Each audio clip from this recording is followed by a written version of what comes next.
Preview.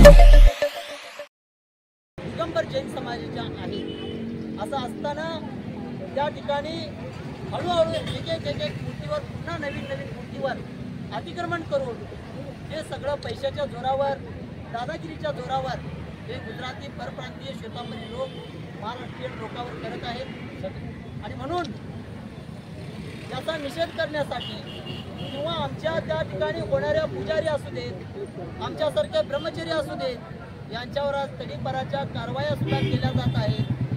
त्या घटनेत नसताना सुद्धा आमची नावं घालून आमच्यावर गुन्हे दाखल केले जात आहेत। हे सगळं थांबवण्यात यावं या मागणीसाठी आम्ही वाशिम जिल्हा प्रशासनावर आतापर्यंत 30-30 हजार लोकांचे मोर्चे 2 वेळा घेतले, तरी सुद्धा कोणत्याही पद्धतीचं कारवाई होत नाही। त्यासाठी हे आंदोलन आता आजपासून संपूर्ण महाराष्ट्रातल्या प्रत्येक जिल्हाधिकारी कार्यालयावर होणार आहे। त्याची सुरुवात या ठिकाणी संभाजीनगरमधून झालेली आहे। त्याचबरोबर आमची आणखीन एक मागणी आहे, आमच्या समाजात पण गोरगरीब समाज आहे, खेड्यापाड्यात राहणारा समाज आहे।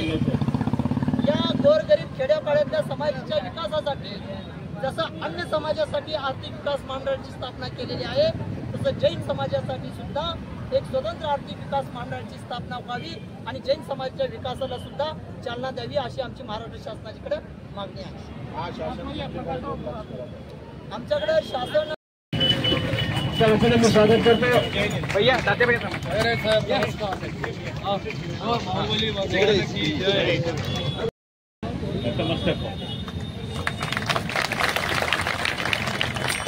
सर्व आपले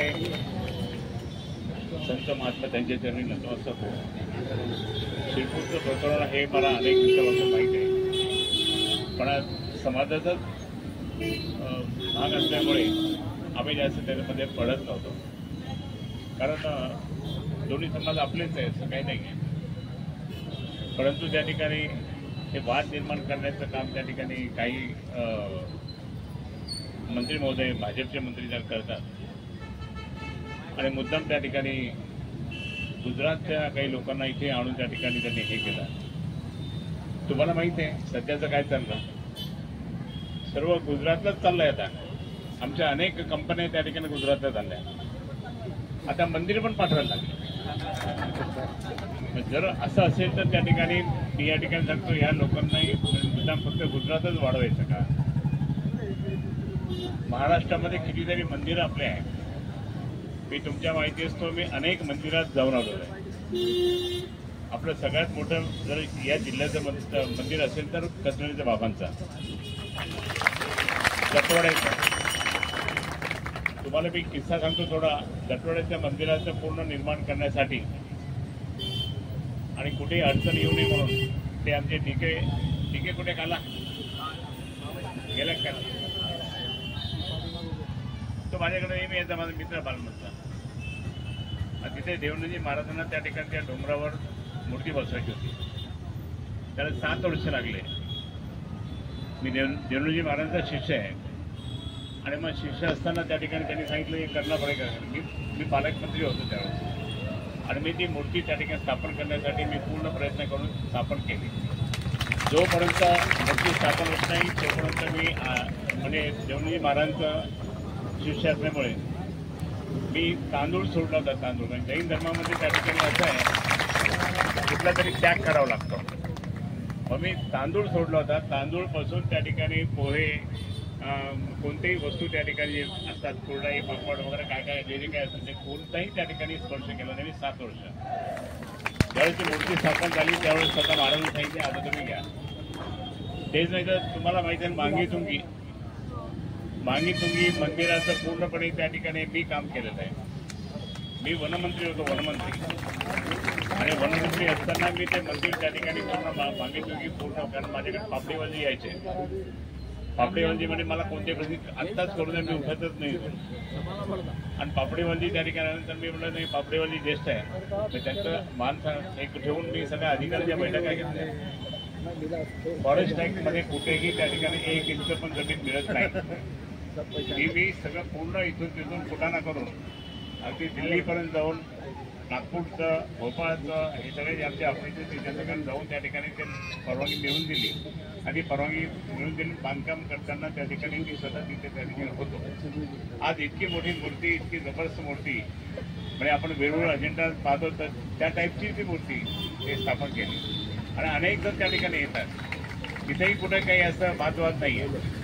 पण या ठिकाणी तुम्हाला सांगतो, आता स्वतः आपला इथे पण आता नवकान मंदिर जे चालू आहे आमच्या देवेंद्रजी महाराजांचा, त्यावेळेस सुद्धा मी म्हटलं तुमचं मंदिर जोपर्यंत होते तोपर्यंत तुम्ही परत तांदूळ सोडला. मग त्यांनी मला सांगितलं तांदूळ म्हणजे फक्त वरण भात खाऊ नका, बाकी तुम्ही त्या ठिकाणी तांदळापासून पोहे वगैरे सगळं खा, असं परवानगी दिली. ते सुद्धा त्या ठिकाणी मग पूर्ण काम झालं. म्हणजे बरेचसं काम झाल्यानंतर मी स्वतः तिथे ज्यावेळेस मिळतो आमच्या डोहाळे बरोबर होते माझ्या, आणि मी त्या ठिकाणी होतो. तिथे तुम्हाला सांगतो की महाराजांनी स्वतःच्या हाताने त्या ठिकाणी मला भात खाऊ घातला. ही मी त्या ठिकाणी.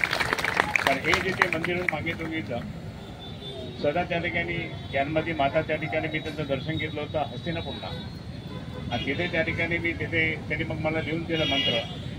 तो जप मी आज रोज करतोय, रोज जप करतो आणि म्हणून इतकं म्हणजे जैन समाज, जैन धर्म, जैन साधू इतके कडवट असतात. जे त्यांनी त्याग केला तर ते कधीच त्या ठिकाणी तिकडे पाहत नाही. उपवास तुमचे आता परवा मी पाहिलं ना, उपवास जवळपास आता 60 लोकांनी 32 काहीतरी केलं 60. पण इतके त्या ठिकाणी उपवास करतात, काही न करता. आम्ही एक दिवशी म्हणजे काही खाल्लं नाही तर आम्हाला कसं करायचं. पण या ठिकाणी जर पाहिलं इतकं कडवटपणा असताना सुद्धा त्या ठिकाणी त्या शिरपूरला हे इतकी सेवा करणारे ही मंडळी, म्हणजे आपले हे आले काका बालब्रह्मचारी आहेत, त्यांनी सेवा केली, सेवा करतात. आता हे सेवा करतात काय असतात तर तुम्हाला सांगतो की बऱ्याच ठिकाणी मंदिरामध्ये जेव्हा मंदिराचं काम मोठं व्हायला लागलं ना, की ते दान दक्षिणा जास्त यायला लागल्यानंतर मग मी करतो का तू करतो, मी करतो का तू करतो, त्याच्यात मग भांडणं होतात आणि ते सुरुवात झालं. तिथे मग जरा हे बाकी गुजरातचे लोक आले आणि गुजरातच्या लोकांनी त्या ठिकाणी अतिक्रमण केलं की नाही हे आमचं मंदिर आहे. असं पूर्वी शिखरजीला पण झालं होतं. शिखरजीला झालं होतं, मग शिखरजीला सुद्धा त्या ठिकाणी खूप आपसात समजून त्या ठिकाणी मग ते वाद मिटला. पण असं करूनही काही उपयोग नाही. आपण सर्वजण एक आहोत. सकल जैन समाज हा सगळ्यात मोठा समाज आहे. त्यामध्ये आपण सर्वांनी एकत्र येऊनच काम केलं पाहिजे. परंतु आज जर समजा ही दादागिरी करत असेल तर मग मी त्या दादागिरीचा निषेध व्यक्त करतो आणि तुम्हाला पाठिंबा देतो.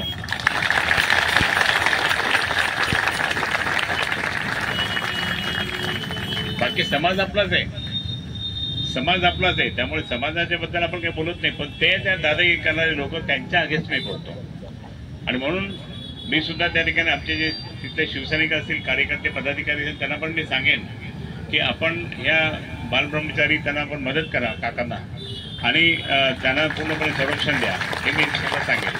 आणि म्हणून आम्ही तुमच्याबरोबर, शिवसेना तुमच्यासोबत आहे.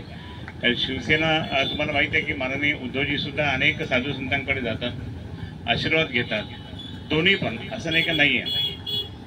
आणि म्हणून मी या ठिकाणी आता इथे महाराज आलेले त्यांच्या प्रवचनामध्ये गेलो होतो, आपले श्वेतांबरी आणि मी प्रवीणजी, आणि ते सुद्धा खूप चांगले. त्यांना सुद्धा आपल्या सर्वकडे एकत्र पाहिजे असतं, कुठेही वाद नको असं त्यांचं म्हणणं असतं. पण मध्ये हे जे स्वार्थी लोक असतात ना, घुसतात, ते स्वार्थी लोक घुसून त्यांनी आपल्या समाजामध्ये वाद निर्माण करायला लागले आणि डिस्टर्ब करायला लागले, कन्फ्यूज करायला लागले. म्हणून मला या ठिकाणी सांगायचं की ठीक आहे, आम्ही आमच्या पद्धतीने तुम्हाला मदत करू. आता आचारसंहिता लागेल 5-6 दिवसानंतर. त्याच्यानंतर मग सरकार हे माननीय उद्धव बाळासाहेब ठाकरे किंवा यांचं येणारच आहे, महाविकास आघाडीचं. त्या महाविकास आघाडीच्या माध्यमाद्वारे मी स्वतः त्या ठिकाणी तुम्हाला त्या ठिकाणी मदत करेन. मी तिथं येईन, कारण उद्धवजी त्या भागात 2 वेळेस 3 वेळेस आता येऊन गेले. आणि म्हणून तुम्हाला या ठिकाणी आपण फक्त टेन्शन घेऊ नका, काळजी घेऊ नका. तुम्ही इतके सात्विक आहात, इतके धार्मिक आहात, मला सगळं माहीत आहे. खूप धार्मिक आहात तुम्ही. त्यामुळे तुमची धार्मिकता ही अशी अखंडच राहावं हीच मी प्रार्थना करतो. आणि शिरपूरच्या महाराजांना प्रार्थना करतो की आमच्या सर्व माता बंधू भगिनींना त्या ठिकाणी आशीर्वाद द्या, बळ द्या. त्यांना कुठेही वादात पडू देऊ नका. त्यांना सगळे एकत्रपणे राहा. आणि मग यांच्या बाजूने तो जो निकाल, यांच्या बाजूने जे काही मूर्त्या आहे सगळ्या त्या यांच्या बाजूच्याच मूर्त्या असल्या पाहिजेत. आणि त्या हा दृष्टिकोन ठेवून जो की आणि जर समजा इथे समजा खूप काही तिथे वातावरण खराब करणारे लोक असेल गुजरातचे, कारण गुजरातनी इतका हैराण केलेलं आहे, महाराष्ट्राची सगळं कारखाने गेले तिकडे, सर्व त्या ठिकाणी कारखाने गेले, सगळं गेले, काय काय गेले ते. आणि म्हणून आता मंदिरावर अतिक्रमण, आणि म्हणून आम्ही सर्वजण तुमच्या बरोबर आहोत. आणि मी माझी कहाणी तुम्हाला सांगितली कशी आहे. इथे आता आमच्या वहिनी नाही आल्या, त्या जैन वहिनी आणि लुंगाडे त्या नाही आल्या. तुम्हाला सांगतो, मी नगरपालिकेला उभं होतो त्यावेळेस आमच्या जोरेवाड्यातला संपूर्ण जैन समाजाचं मत संपूर्ण मला होता. आज ते कुठे कुठे जरी आता शिफ्ट झाले तर तिथे सुद्धा कार्यक्रमाला मला बोलवतात, पंचकल्याणी लोक वगैरे. तिथे मी सांगतो की त्या आमच्या जैन वहिनींनी मी नगरपालिकेत निवडून यावं म्हणून 1988ला त्या स्वतः पायी गेल्या होत्या पार्श्वनाथ बाबांचं दर्शन घ्यायला. मी तसा त्या ठिकाणी पार्श्वनाथ बाबांचं दर्शन मी दरवेळेस घेत असतो, प्रार्थना करतो आणि जप सुद्धा रोज करतो. देवजी महाराज म्हणून मला ती आस्था आहे, माझं हे आहे, म्हणून आम्ही तुमच्यासोबत आहोत. एवढं सांगतो, कुठलंही संकट तुमच्यावर येऊ देणार नाही ही महावीर भगवानची त्यांनी प्रार्थना करून तुम्हाला शुभेच्छा देतो. जय हिंद, जय महाराज. नगरचा निर्मिती झाली आणि ज्यांच्या बळावर आम्ही आज इथं उभं आहोत ते माननीय चंद्रकांतजी खैरे साहेब आज इथं आलेत. आज आम्हाला मार्गदर्शन केलं. आपल्या व्यस्ततेमध्ये त्यांनी वेळ काढून आमचं निवेदन त्यांनी स्वीकारलं आणि आम्हाला आश्वस्त केलं की काळजी करू नका, मी तुमच्या पाठीशी आहे. पुढचं सरकार आमचं येईल, त्यावेळेला निश्चितपणाने हा निर्णय तुमचा होईल आणि तुमच्या बाजूनच होईल, दुसरा कोणाचा होणार नाही असं आम्हाला विश्वास दिलाय.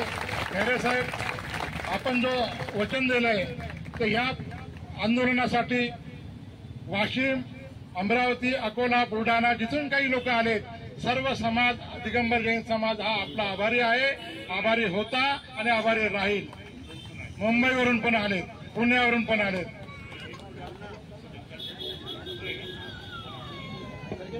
खैरे साहेब, मी आपलं लक्ष वेधू इच्छितो की आज आमचे बालब्रह्मचारी तात्याभैया यांनी शिरपूर सारख्या ग्रामीण भागामध्ये हातकर्गाच्या माध्यमाने वस्त्र बनवून महिलांना आणि पुरुषांना रोजगार निर्मितीचं कार्य केलेलं आहे. आज 100 महिला आणि 100 पुरुषांना निमित्ताने तात्याभैया व्यवस्थित लक्ष देतात, त्यांना रोजगार निर्मिती दिलेली आहे.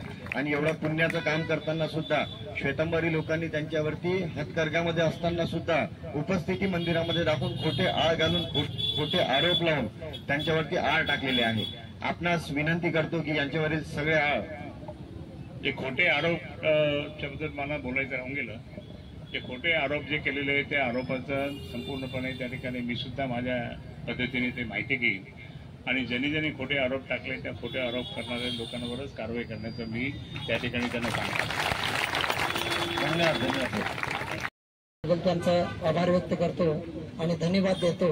आणि निश्चितपणे साहेब, येणाऱ्या निवडणुकीमध्ये महाराष्ट्रामध्ये 52 ते 53 मतदारसंघ असे आहेत जिथे मूळ निवासी दिगंबर जैन समाज एवढ्या मतदारसंघामध्ये प्रभाव पाडू शकतो. आणि आता तिथे 7,000 पासून 70,000 पर्यंत एकेका मतदारसंघामध्ये आमचं मतदान आहे. आणि निश्चितपणे आता सध्या आमची भूमिका जी आहे ती गुजराती विरोधी आहे. आणि मग गुजराती विरोधी कोण काम करते ते माहिती आहे, त्यांनाच आमचा पाठिंबा असणार आहे.